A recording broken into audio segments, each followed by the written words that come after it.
Hi friends, ఇప్పుడు వచ్చేసి మేము అదే బయలుదేరి బెంగళూరు వచ్చాము. మీకు ఆ విషయం తెలుసు. ఇక బెంగళూరు వచ్చిన తర్వాత మా అత్త వాళ్ళ ఇంటికి వచ్చాము. ఇక అక్కడి నుంచి ఇంక మార్నింగ్ కొంచెం అయితే అందరు రెస్ట్ తీసుకున్నారు. కానీ కెన్ని నిద్రబొబ్బులో ఉంది. అంటే అప్పుడే నిద్ర లేచింది. ఇంకా బయలుదేరేసి అంటే బయట వచ్చేసి చర్చికి వెళ్ళాలని అనుకున్నాము. కాబట్టి సండే రోజు అందుకని బయలుదేరేసాము అక్కడి నుంచి. ఇంకా తనకు నిద్రమబ్బు అయితే పోలేదు. అంటే ఒకసారి జర్నీ చేసి వచ్చిన తర్వాత నిద్రపోయినామంటే ఇంకా మనకు నిద్ర లేచినా కూడా అట్లనే డల్గా ఉంటుంది. కానీ ఆ డల్నెస్లోనే మళ్ళీ లేట్ అవుతుంది. చాలా దూరం, అంటే మేము శివాజీ నగర్ చర్చికి వెళ్ళాలి. ఇంకా అక్కడ చాలా దూరం వస్తుంది అనేసి ఇంకా బయలుదేరేసాము. అక్కడ నుంచి జర్నీ అంటే మనకు రూట్ క్లియర్గా ఉంటే ఒక 1 అవర్ పడుతుంది, లేదంటే 1.5 అవర్ పడుతుంది. బేసిక్గా చెప్పాలంటే నేను అక్కడే వర్క్ చేస్తున్నాను.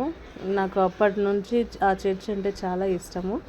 అందుకని మేము అక్కడ చర్చికి వెళ్ళాలి అనుకున్నాము.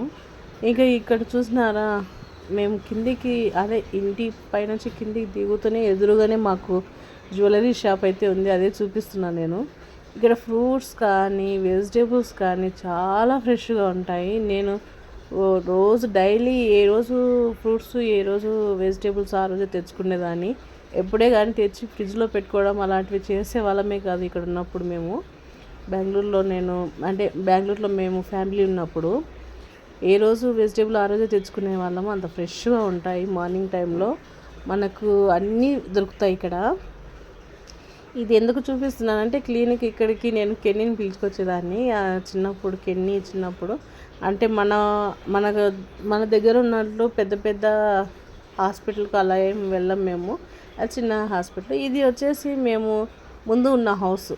అంటే కెన్నీ చిన్నప్పుడు, అంటే నేను వర్క్ చేసేటప్పుడు అక్కడ మేమున్న హౌస్ అనేసి అలా వీడియో తీసుకున్నాను. ఒక గుర్తుగా ఉండాలనేసి అలా వీడియో తీసుకున్నాను. ఇక మనకి ఇట్లా ముందుకు వస్తేనే అంటే ఎంత డిస్టెన్స్ కూడా ఉండదు. ఒక 2 సెకండ్స్ మనం నడుస్తూనే మనకు బస్ స్టాండ్ వచ్చేస్తుంది. మా అత్తగారి ఇంటికాడ నుంచి మా ఇల్లు పక్కనే ఉండింది బస్ స్టాండ్ అయితే. మాకు ఆ గుడి అంటే టెంపుల్ ఉంటుంది. టెంపుల్ ఎదురుగానే మనకు బస్ స్టాండ్ వస్తుంది. టెంపుల్ బ్యాక్ సైడు పార్క్ ఉంటుంది. చిన్నపిల్లల పార్కు, పెద్దవాళ్ళు మార్నింగ్ వాక్ అలా చేస్తుంటారు. ఇంక ఇక్కడైతే టెంకాయ నీళ్ళు అయితే తాగుతున్నాను. వినయ్ తీసుకున్నాను టెంకాయ. ఇది వచ్చేసి టెంకాయ అంటే ఇక్కడ మనకు బెంగళూరులో టెంకాయ అనేది చాలా తక్కువ రేటుకి దొరుకుతాయి. అంటే అక్కడ మాత్రం మనకు 40 అలా ఏం లేదు, 20 రూపీసే. ఇది ఎందుకు చూపిస్తున్నానంటే టికెట్ నేను ఫస్ట్ టైం మళ్ళీ ఇన్ని రోజుల తర్వాత బస్సు ఎక్కాను. అంటే దాదాపు 2 ఇయర్స్ తర్వాత బస్సు ఎక్కాను. అది కూడా ఫ్రీ టికెట్ నాకు, అంటే ఆధార్ కార్డ్ ద్వారా. నెక్స్ట్ కంటిన్యూ చేస్తాను. Okay friends, bye.